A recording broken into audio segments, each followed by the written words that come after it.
Hello, and you are listening to the Future of Podcast. I'm Jonathon Narvey. Today's topic is the future of homelessness. I am talking with my good friend, longtime friend, vagabond, and working man around town, Lyle Neff. Lyle Neff, why don't you introduce yourself? I'm Lyle Neff. I'm a working man. I clean houses for a living. I have had some experience in the journalistic media world, I guess, from back in the pre-recession days. I used to do some columns here and there. Failed poet, extremely failed. I no longer do any of that kind of action. Instead, I'm here talking to you for some obscure reason, John. I think because we think we're funny, or perhaps intelligent, or something like that. Someone thinks we're intelligent or funny because they're calling you, or what was that? That was the timer, John. It's a complicated thing, but because I don't have a driver's license, I have to get around on electric scooters, and they are a very fragile sort of mechanism. At the moment, the charger that charges up my little machines is bust. The fan is broken, so I can only charge it up for about half an hour at a time. This is pretty much the way I roll. Haywire, half-ass, you know. Lyle, I'm sorry, that was the most boring thing I've heard already possibly in several tedious. months. We're gonna have to up our game, but that's okay. Let's proceed onward and upward. So this, I'm not even sure where this is going to fit in the scheduling and segmentation of this show. The future of podcast will be number 1, number 2, number 10. I guess we'll find out, but I dearly hope that we get to do this a great number of times. Now, if this is maybe the 5th or 6th or 10th episode in, then people who are listening may know that we're in Toronto. We're not in Toronto. Toronto? Why Toronto? Why is Toronto on the brain? Because somebody said media, that's why. That's probably it. We're in Vancouver, and like Toronto, Vancouver has a problem with affordability and a problem with homelessness.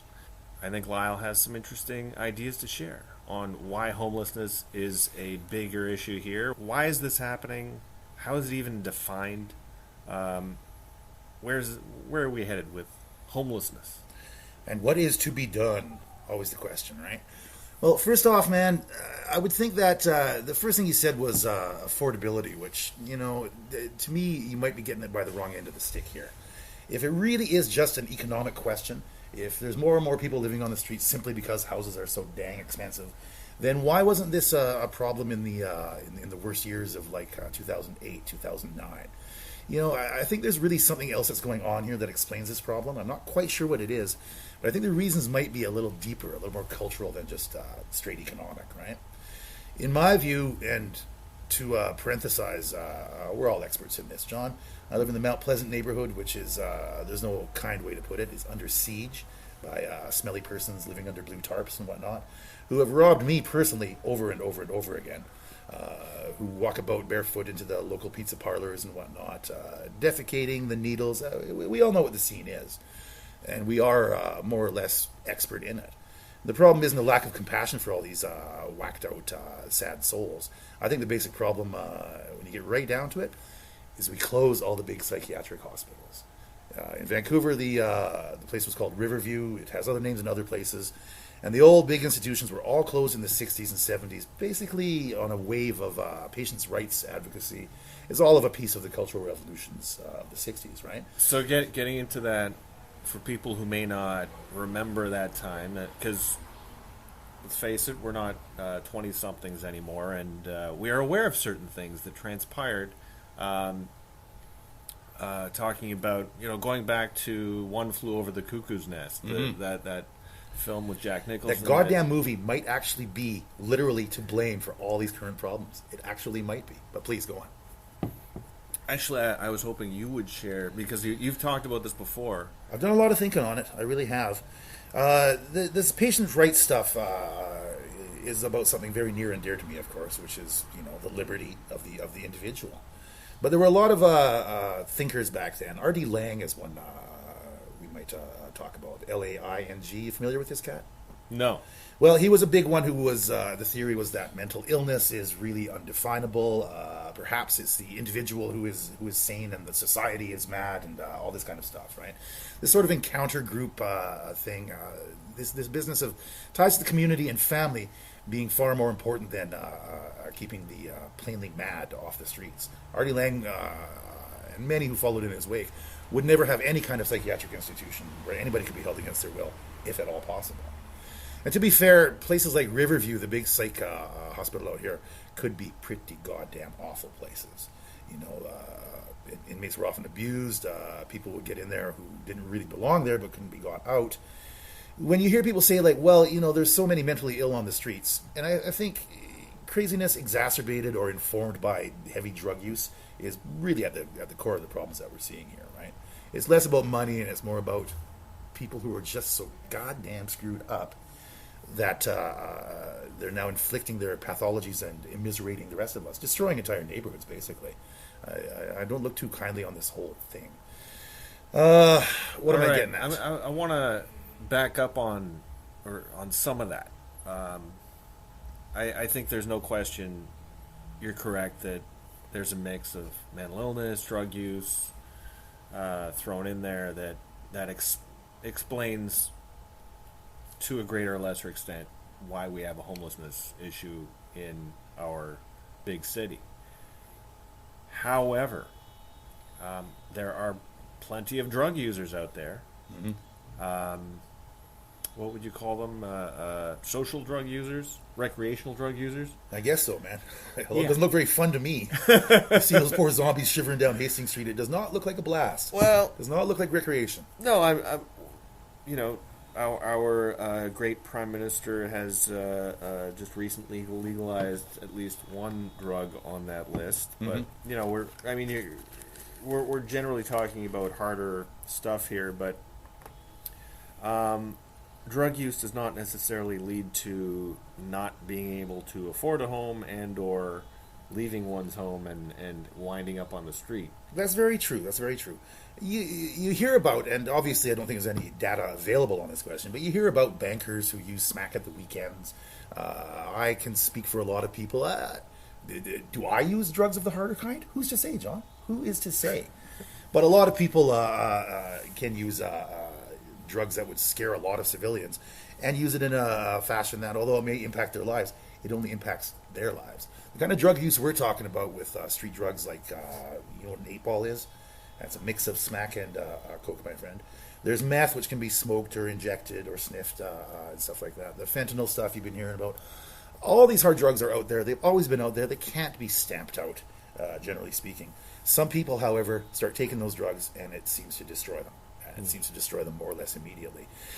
More to the point, however, it starts when you get to the level of being a homeless street freak, you start immiserating other people. And although you need a little compassion when you're dealing with this stuff, what I really want to get to grips with when we're talking about the homeless is the spread of the pathology, the way we're losing control of the streets, the way that I don't like to send my kids down to the corner store anymore. I look out the lane in the hostel where I work, right down around Granville and Dunsmuir, and it's like the goddamn third world out there. Shuffling zombies, unbelievable filth, the spread of diseases. The downtown east side here in Vancouver, which is the locus of all this, has actually had outbreaks of typhus, outbreaks of tuberculosis, outbreaks. There's a public health issue here that is becoming very extreme. We're seeing medieval diseases starting to resurface because of the conditions these people are living under. Is my idea scoop them all up and throw them into a padded room somewhere? More or less, yeah. Pretty much. And I think rather than the expensive, weird Cadillac-style solutions people are proposing now, which is in essence like give every freak a free home, that presents a moral hazard problem for starters, because how badly do I have to screw up my life before I get a free house? But also, somebody who is extremely far gone in the depths of schizophrenia, related to or caused by heroin addiction, it doesn't even really matter. This guy's got a complex of problems, dual diagnosis, as people in the industry call it. But the thing is that their problems, sad and dispiriting and what's the word I'm looking for? It might make you want to do something about it. But to give that guy a free house is not the right thing to do. And to allow them to really go around wrecking other people's lives by committing constant low-level crimes, encouraging the spread of disease and filth and disorder, is also not the way to go. Unfortunately, there's going to have to be some coercion involved here, not free presence to the screwed up. All right, so I'm going to... You just unloaded quite a bit there. I'm an unloader, John. I'm an unloader. And I want to not actually push back on it, but actually give people who are listening maybe some context. Because from the kinds of things you're saying, they may get the idea that you are some, neocon, fairly high up member of the Conservative or in the U.S. Republican Party, perhaps of the Ayn Rand school. There's. I know that not to be the case, and and actually our thinking aligns a lot on this. I think that probably your ideas are more mainstream than you realize. Mm-hmm. People can't really talk about that because, as you had mentioned, it seems like a go-to policy plank these days for municipalities and possibly for higher levels of government is give homeless a home. What the problem, as we see it, is human beings, who should be treated with respect and dignity, do not have homes. Well, we have plenty of space in Canada. We can put them inside of buildings, and then they will have a home, and then problem solved. Aha. Well, what is the problem with this thinking? Well, it seems pretty axiomatic, doesn't it? It's very simple. It's very obvious. The guy's got no house. By God, give him a house. Someone else got to pay for that house. And for the kind of characters we're talking about, who, let's keep in mind, might only constitute 4,000 or 5,000 people, the real problems spreading around the city of Vancouver anyway. Free houses for these guys. Well, how's it work so far? I would say to anyone who says, "Oh, you're a ferocious right-wing bigot, Ayn Rander or whatever," I'd say, "Well, how is all your compassion and lavish spending working out so far? The problem keeps getting worse and worse and worse. And the more money you spend on it, and the more social housing that you build, the more the problem seems to grow. Now, why is that? How could that be? You stack people up. Let's take, for example, what's it called? The Marguerite Ford Residences. This is a fairly snazzy little 6-story, I believe, apartment building with small but clean and functional units, possibly nicer than my apartment. It's right on the edge of Olympic Village. Just a second there, Mr. Neff. I believe the local Air Force is trying to interrupt our podcast. Well, the government does not like this. It may be the pilot may have been hired by Facebook or one of those Silicon Valley socialists to shut us down. To shut us down before we even get any momentum. Okay, they seem to have been gone now. We'll carry this on as long as we can. There may be a sniper on the roof over there. I'm not quite sure. Can't quite make it out, but. All right, I'll say it loudly then. Yeah. Marguerite J. Ford Cadillac residences for the terminally screwed up are a terrible, disastrous, expensive idea that exacerbates a terrible problem instead of solving it. What are these Margaret Ford residences? Well, as I said, it's what they call social housing. It's right on the corner of Olympic Village, so it's on a very valuable part of land, piece of land. I believe it houses about 200 of the hard to house. Okay, so just for people who don't live in Vancouver or aren't even in Canada, just so you know, the Olympic Village is not just prime real estate for Vancouver, it's prime real estate pretty much for planet Earth. Oh yeah, it's primo down there, man. It's a very nice part of town. This is waterfront property in, as you could probably figure out by the name, the Olympic Village. This was used to house the Olympic athletes when the Olympics were in Vancouver, right when the city was on the cusp of becoming, or already had become, a spot on the map comparable to, say, Seattle or even L.A., New York, in that category.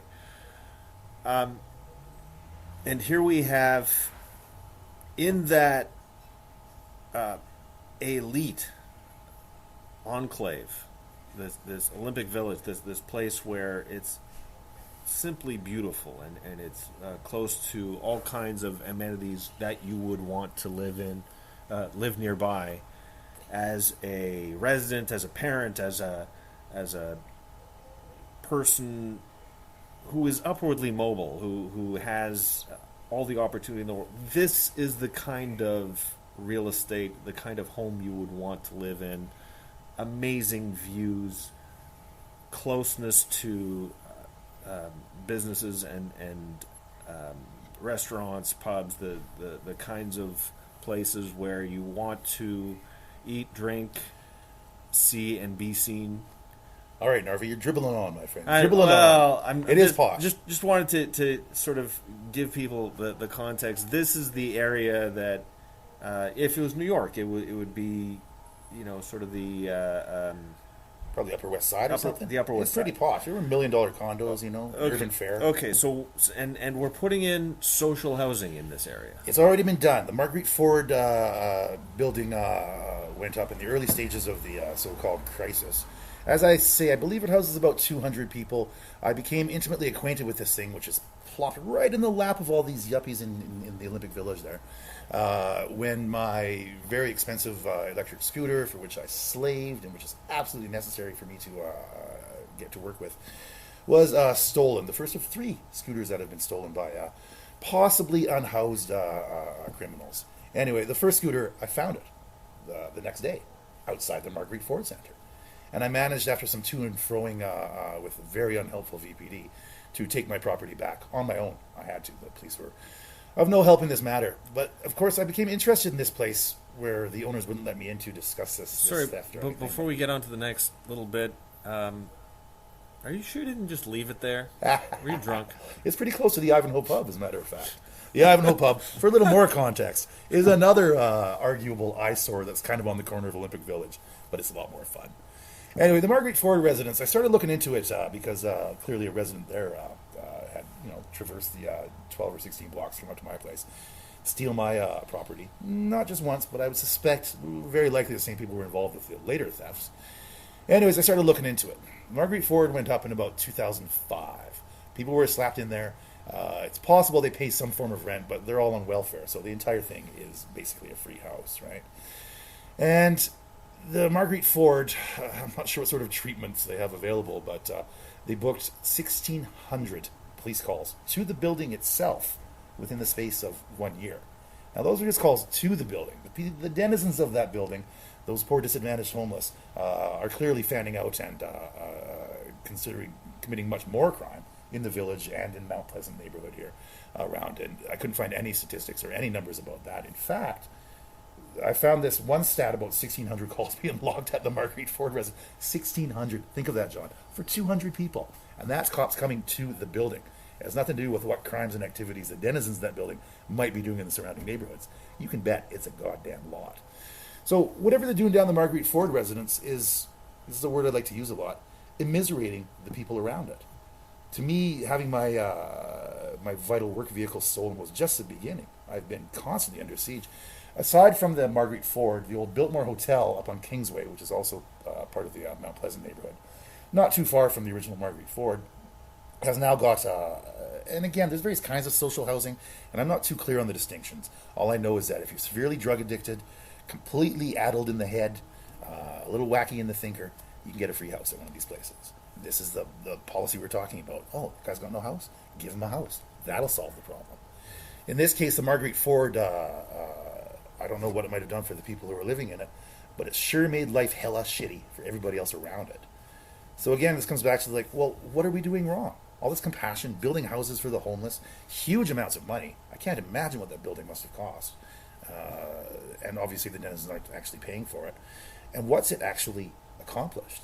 So, just to go over some of the things you've mentioned here, just to clarify one bit, you talked about immiserating the activity associated, crime, drug use associated with homelessness that is immiserating neighboring areas. I mean, that's there we're talking about the symptoms and effects of homelessness. We're not talking about the cause. You've separated that out. We're not suggesting that, by merely living near a homeless person, you are thereby more likely to become homeless. You may not be suggesting that, John, but I'm stating it as an obvious and undeniable fact. I think that what you're getting at is that the larger policy that we're enacting to solve the problem is in fact just making it worse. It has completely failed. I mean, it has solved some portion of the homelessness crisis. Pardon me. In that 200 or so people who previously were homeless now have homes. So we might need to just take a brief break to mop up that. Pardon me. Oy. Mr. Neff, your lung is still on the floor. Okay. A little bit of lung butter for you, buddy. We'll carry on. Okay, so that portion of the homelessness crisis has been resolved to the no doubt satisfaction of the inhabitants of the Marguerite Ford Center. But what larger social problem has it solved? These people are still on drugs. These people are still, I believe the clinical term is perhaps batshit crazy, for whatever reason. And obviously this is a locus of crime and disorder and chaos and everything that we've just been talking about. So it seems to me fairly axiomatic and fairly clear that just building houses for the homeless doesn't solve the problem. It gives them houses, but that lack of a house was clearly not their problem. Their problem is something else. They still have to raise money for drugs, or they still think that the demons are chasing them, or this or that. So just houses for the homeless doesn't really solve the problem. The problem here isn't that some people are too poor, too crazy, or too drug addicted to pay rent and maintain a household. It's not necessarily an economic question.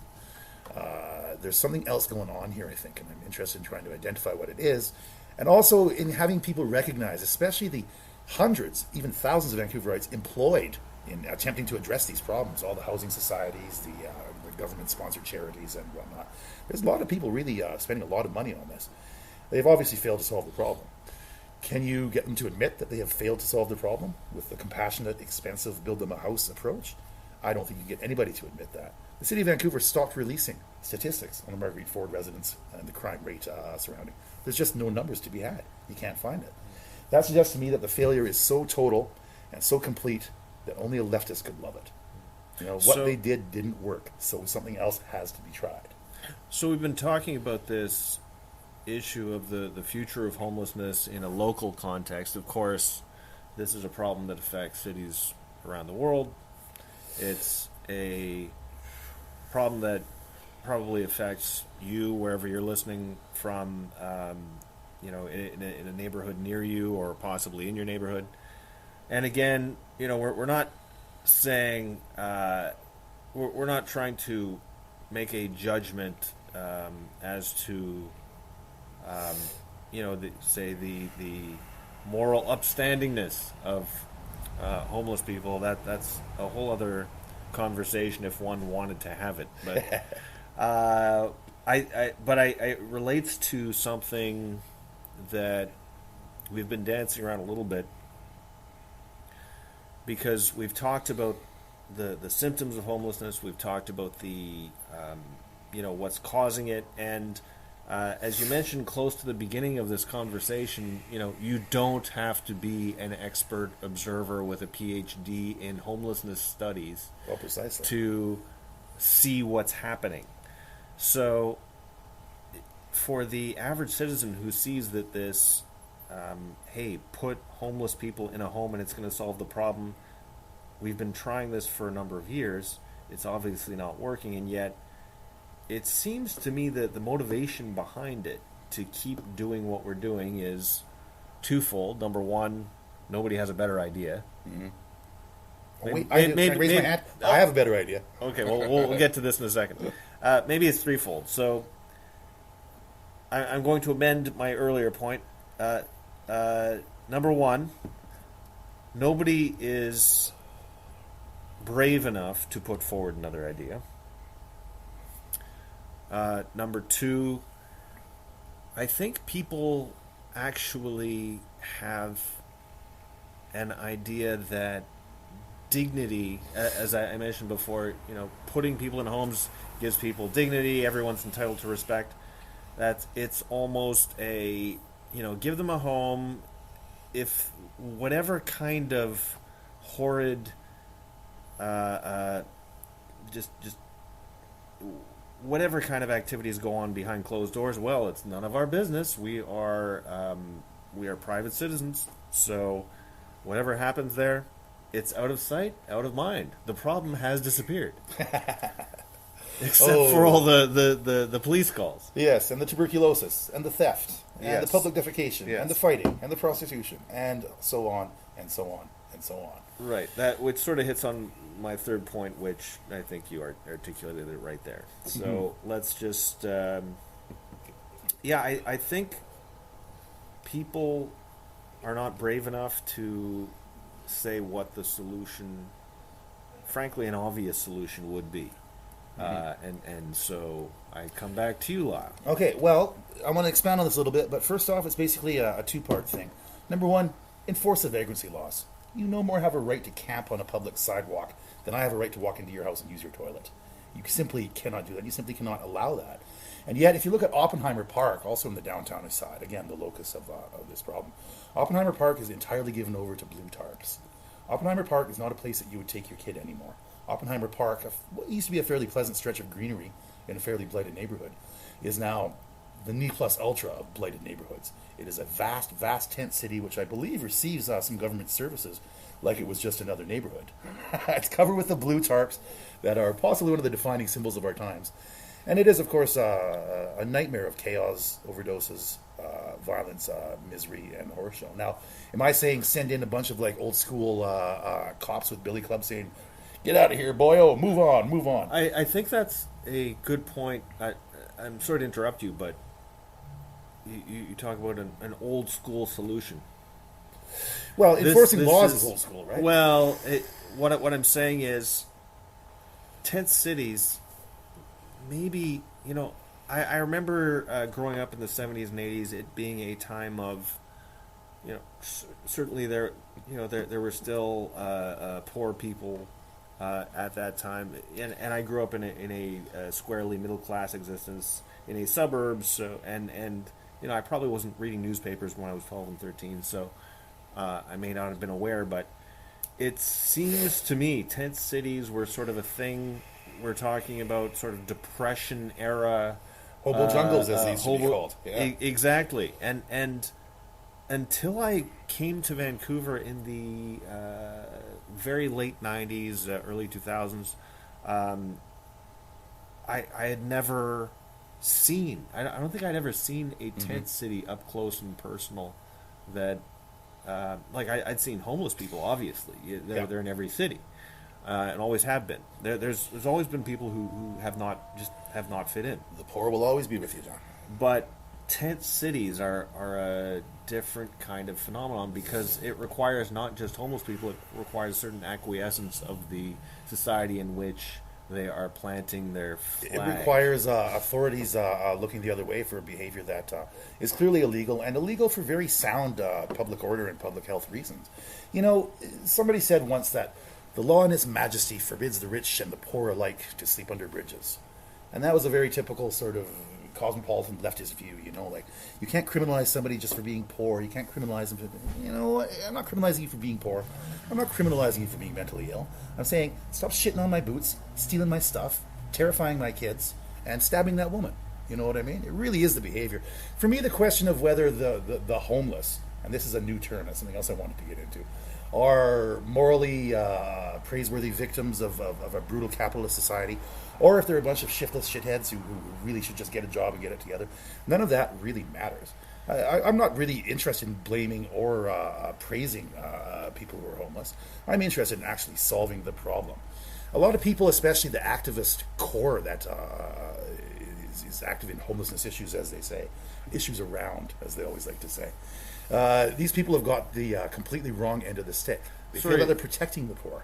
To just touch on something you said a second ago, activists have this attitude, and yet If we look in a broader context, I think it's San Francisco. Is it San Francisco that is the sort of homeless mecca now of California? Absolutely, So absolutely. close to the richest places on earth, or at least very close to the neighborhoods of the Silicon Valley titans and the tens of thousands of employees at Google, Facebook, and countless startups who are making amazing gobs of money, and the politicians down there in the most progressive part of the United States who clearly are wanting to be on the side of angels and are allowing this kind of thing to happen in some of the greatest cities on the West Coast, close to the most. You would expect a place that's raking in millions or hundreds of millions in taxes from the Silicon Valley companies could afford to deal with the homelessness problem in an effective way. And If money were what it takes, all of us should have been able to do this. It's estimated that spending on the downtown east side, that would be the SROs, the single room occupancy hotels for old timers and whatnot, plus the various drug clinics, plus the Aboriginal drug clinics, plus the other housing societies for schizophrenics and this and stuff. They figure it might be upwards of $2 billion a year being spent in the downtown east side. Have you been to the downtown east side lately? It does not look like $2 billion has been spent. Where is this money going?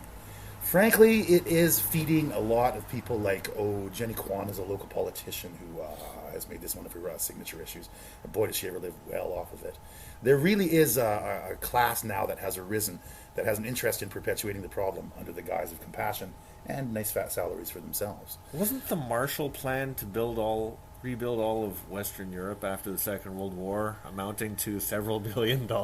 I feel like, it's not like we've got Paris in the downtown east side, or Precisely. Go ahead. So I was just gonna, and all of this spending is for naught. It has not solved any problems. The problem is worse and worse every year, and it's because we're locked into this. I think this narrative about compassion and the poor, helpless, and the disadvantaged, and the rapacious cruelty of capitalism and so forth, when the problem is a little bit simpler. We're either going to have peace, order, and good government in the streets, or we are not.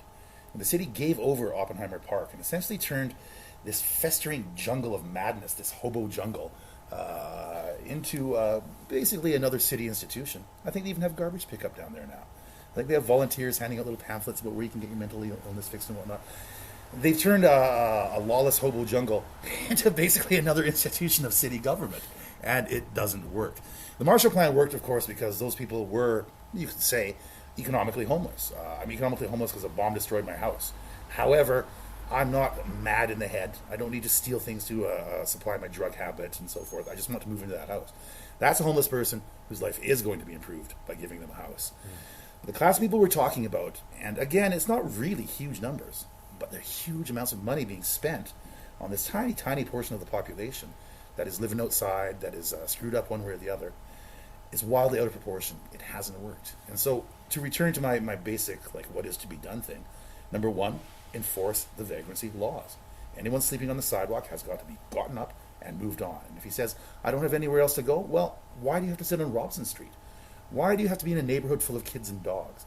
Why, if you really have to sleep rough because of economic things and cruel capitalism, must you be right in the downtown east side, right in the Olympic Village, again, where there are kids, there are dogs, there's families, there's normal life, there's peace, there's order, and there's good government. Anyway, enforce the vagrancy laws, and number two, to go back to Artie Lang, One Flew Over the Cuckoo's Nest, and all that sort of action. Again, anyone with common sense can see that the emptying out of these big hospitals was the root of the problem. And again, I think I might kind of blame that goddamn movie a little bit. Which is not to say that places like Riverview Hospital and the other giant psychiatric institutions, every American state had one. They had them in Britain. We definitely had them here. And these were quite horrifying places to a certain point. There's no denying. Patients were abused, especially indigent patients. People would just be kind of locked in a room and forgotten about. And that's not what I want for the new, giant, centralized psychiatric hospitals that we need to build and staff right now. I want those to be better and more humane places. But I want to take people who are on the streets causing problems and not give them a free house as a reward for their behavior, but to put them in a place where, A, they can't harm other people. They can't immiserate other people anymore. even if it's in a minor way. Spare changing is not in and of itself a crime, but when you combine that with just breaking into dumpsters, stealing cars, just all the madness that you see. I mean, we could enumerate. Maybe we should if we're going to make this a recurring thing. Let's just start enumerating, like, what's the craziest homeless thing that you've seen the past week? I already got a half dozen for you, man. Just nutty stuff. We can put them into better institutions. Those institutions, for economic reasons, cruel capitalism, have to be centralized. You need one big hospital like we used to have. Okay, so that's and you shouldn't be able to leave that hospital until you're actually a normal person again. So that's your proposal for getting us out of this situation with we've got this situation of exacerbated homelessness. We just need to put them into those puzzle factories and let society breathe again. But is that the future of homelessness, do you think? Is that what you think is going to happen? Or what do you think is going to happen? Are you optimistic that could be the path forward? I don't believe so. But then again, there's things about this that even just through common sense, like evaluation and just looking at it through the lens of lived experience and not having a PhD in sociology on it or whatnot, I'm still not sure why this is happening. Specifically, why now? And specifically, why here? If my theory about the closing of the psychiatric hospitals, based on sort of like left-wing agitation about mental health patients' rights and so forth, is the root cause of the problem, then we really should have been seeing what's going on now. We should have seen it in the 70s or 80s when all those hospitals were closed. Well, I'm not sure why there's been such a lag. Yeah, well, that's the difference. I think I come at it from a different perspective where I see a few more variables. One being, and you know, I think you should be sympathetic to this because you're from the north. I am. I am from Winnipeg. You are. There were like maybe a dozen homeless people in downtown Winnipeg. And do you know why? In all of downtown Winnipeg? Because it's fucking cold. Yes, indeed, John. Oh, and I'll tell you something else about those few homeless people that you saw around Winnipeg in the 70s or maybe even the 80s. You didn't call them homeless, did you? Homeless is not a word that existed before the 80s and the 90s. I think that really, maybe what we're looking at here is there's been an institutional failure. At some point, perhaps it was the generation of the 60s that closed the hospitals in the first place. Madness as a social construct, blah, blah, blah, all that sort of stuff. Perhaps those people didn't really come to positions of power in the mental health and city government and charitable fields until the 80s or 90s. The problem as it stands now, I think, is a fairly recent problem. There have always been the poor, of course. Then we started calling them the homeless, and just to call them the homeless as opposed to hobos, vagrants, and other possibly nasty terms, bums, drunks, winos, whatever you want to call them. When you started calling them the homeless, it reframed the whole thing in a very George Orwell sort of newspeak way. These guys were no longer annoyances to have like a big Irish cop come along with a nightstick and chase him out of downtown because he's scaring the old ladies. Then they became the homeless, and there's like an aura about the homeless that attracted probably more or less idealistic young people of the 60s generation who were then coming into power, voting NDP, blaming others for their cruelty to the homeless, and like they have the compassion for the homeless, and I'm the cruel guy, right? But yeah, we see where that compassion has led. That might kind of be the source. Yeah, that's there's a cultural part problem of here, it. not just an economic. There's another factor that I hadn't mentioned that you see a lot here in Vancouver, and I've seen somewhat in the States when I've traveled there on the West Coast or just in warmer climates, which is people who are on the streets begging for money who clearly don't look like they need to be begging for money. Right. I get the impression that not all the people who are on the street, maybe it's not all the people who are living on the street. Maybe these people I'm referring to are the people who, I don't know, maybe they do have homes to go to and they just sort of, they beg for change on the street. But the kind of people I'm talking about, they're actually, they're relatively clean, clean shaven. They washed one. Usually men, but I was once asked for change by a lady who I am not exaggerating to say I thought she was a supermodel. I could not understand what was happening. I thought I was being punked. I thought I was on camera. And she's asking for change, and I'm thinking, you can respond to you queries. could get anything in the world. The world is your oyster, lady. And I'm not talking about sex work. I'm talking about she could walk into any agency in the city and get a PR job in about 5 seconds. And she was clean. She could clean. respond to queries. She clearly didn't think the devil was talking to her. It was a bizarre. I still remember this, even though this happened 7 or 8 years ago, and the whole interaction was maybe 10 seconds. Mm-hmm. But it was so vivid because it was so bizarre. It seemed unlikely, right? Well, let me tell you a little something about that, John. There's a certain romance for a certain kind of kid. There's a certain romance to like wild, lawless life on the street. You know, a lot of French poets very sadly encourage this sort of thing. But here's the point in the show where, although I really hate the speaking as trope, let me point out that I've been homeless a couple of times. When I was 15 years old, I was one of the people that you're talking about. I ran away from my home in a tiny town up north because I was a punk rocker. I was lawless and wild and free, and I was just going to live my life however I wanted to. And it did include spare changing. It included sleeping on the streets or scrambling together to get whatever kind of bed that I could. Did I have a choice? I really did. And in the end, I made that choice. After about a year of scrounging around and being this crazy street pirate and so forth, I packed it up. I went back home. I moved back in. I said, sorry, Dad. I graduated from high school, went to university, and became the fabulously, law-abiding citizen that you see before you now. Except that. I feel like this is a whole category of homelessness. I'm not saying it's the majority or even close to a large minority, but there's a certain segment that simply wouldn't have existed if you maybe, I don't know, say 1920s, 1930s. No one ever thought it was romantic to go out on the road. Sure. And certainly in most of the world, like if you were, I'm sure in the whole subcontinent of India, there are 0 homeless dudes who are legitimately, or who don't have to be homeless. Right. So we're in a, at some point in our historical development as a civilization, we reached a stage where, as a young person, as a rebel, that's sort of a viable thing to do for a time to sort of, I don't know, enjoy some street culture and just sort of, I can't say I didn't have fun. It was also terrifying, But the thing is, John, that a lot of those fairly healthy young people, Quebecois fruit pickers, shall we say, and a certain percentage of those people are going to kind of turn it around, like I did. And I'm not saying, oh, look at me, I pulled myself up by bootstraps, everybody can do it. Hey, no. Everyone on the streets has got a sad, sad story. Well, I didn't really, but my story was more about self-aggrandizement and youthful idiocy. But I did, as I say, more or less turn it around. However, some of those kids with the sad stories, abused children, runaways and whatnot, believe me, many tears will be jerked if you talk to anybody who's on the street.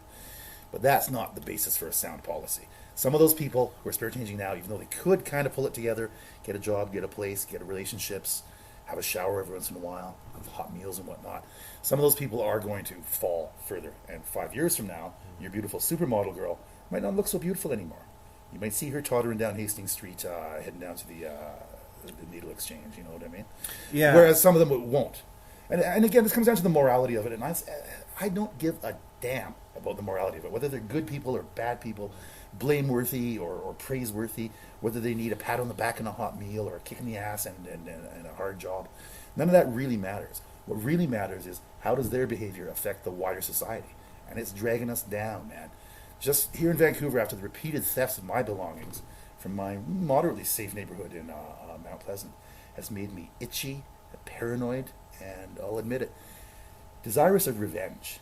When you go out there in your $3,000 motorcycle that you depend on to get to work, it's just gone. You do the strangle hands. You want to find somebody you want to punish and you want to blame them. Mount Pleasant is an utterly ironic name for a neighborhood now that I lived in as well. Until fairly recently, and actually, in many regards, it's still a lovely neighborhood. But yeah, there are these corrupting influences on the edges. There. My lovely little neighborhood. I have a moderately nice apartment here. But as I say, the Biltmore Puzzle Factory, the Margaret Ford residence down there, a couple more down towards Commercial Drive.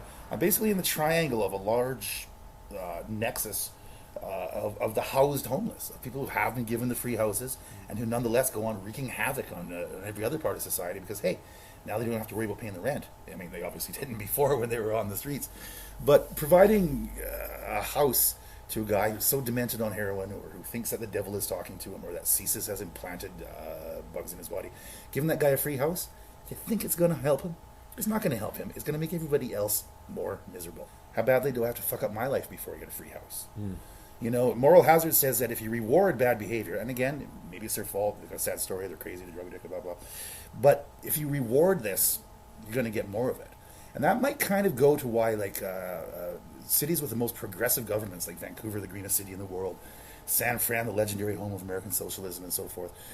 These are the cities that are getting hit hardest by the present chaos, by the spread of the blue tarps, if you will. And I think it might actually, I don't want to lay the entire thing at the feet of progressive governance, but too much compassion for a certain sort of person is the absolute worst thing that you can give them. And I don't necessarily recommend a tough love thing on the other side, except that I kind of do, because this can't be allowed to go on. You know, you're wrecking your environment. You are destroying our city, and I'm sorry that you had a sad life. Your father abused you. You're addicted to smack.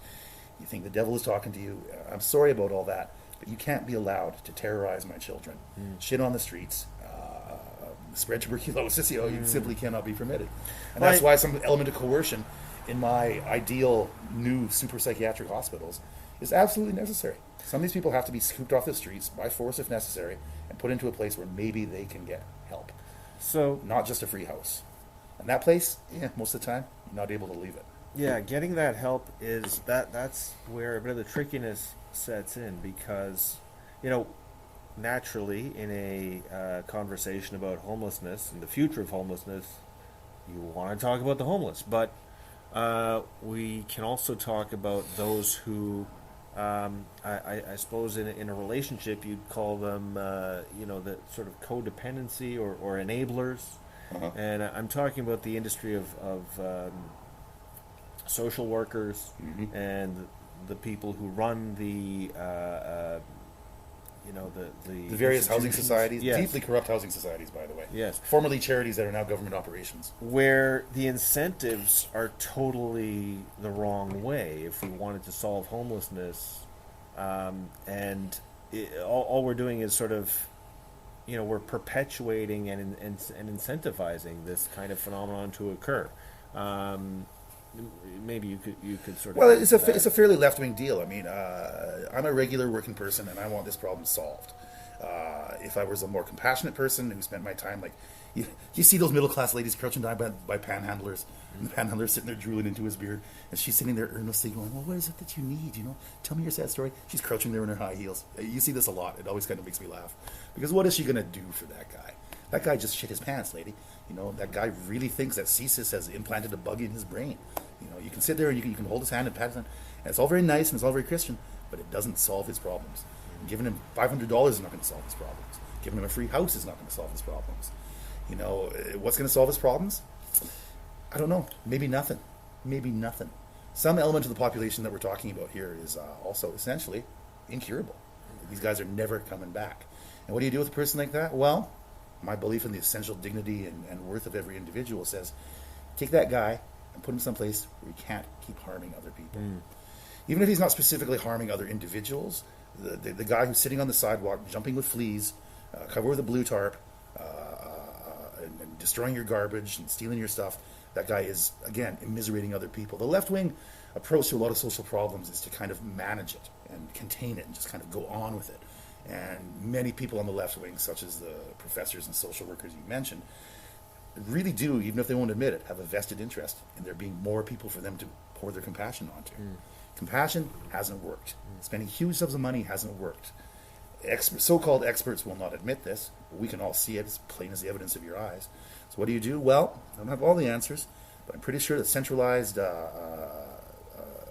prison-like psychiatric hospitals for the absolutely incurable, put that guy in a nice little room, make sure he's not abused, give him 3 squares, give him access to a doctor, although, as I say, some of these guys, no matter what kind of therapy you try on them, what kind of meds you give them, they're just not coming back. Mm-hmm. So what do? House him. Give him a little dignity and so forth. What he can't have is his freedom, because he uses his freedom to demolish everybody else's. Well, on that counterintuitive note, tough love for that, I feel like as a staunch working class conservative, to end on a note of take away this guy's freedom. That's the solution. I don't like it either. It's a dark road, but again, we're not talking about all homeless. We're talking about that segment that is effectively incurable when we're talking about mental illness and or drug addiction. As the case may be. I think we probably should have addressed this at the beginning or earlier in the conversation, but I just wanted to say, with the kinds of things we're talking about, there will be those who say, hey, why are you picking on the homeless? Why are you hating on the homeless? And that was not the objective here. What we're trying to do is talk about an actual problem that is frankly quite visible in our little outpost of Western civilization out here, and sort of suggest solutions. At the very least, identify what the problem is and where our politics has gone wrong, where our solutions seem kind of going down the wrong path, and hopefully suggest one path that the issue of homelessness might be resolved into the future. I find it a weird thing where people identify homelessness almost as an ethnic group.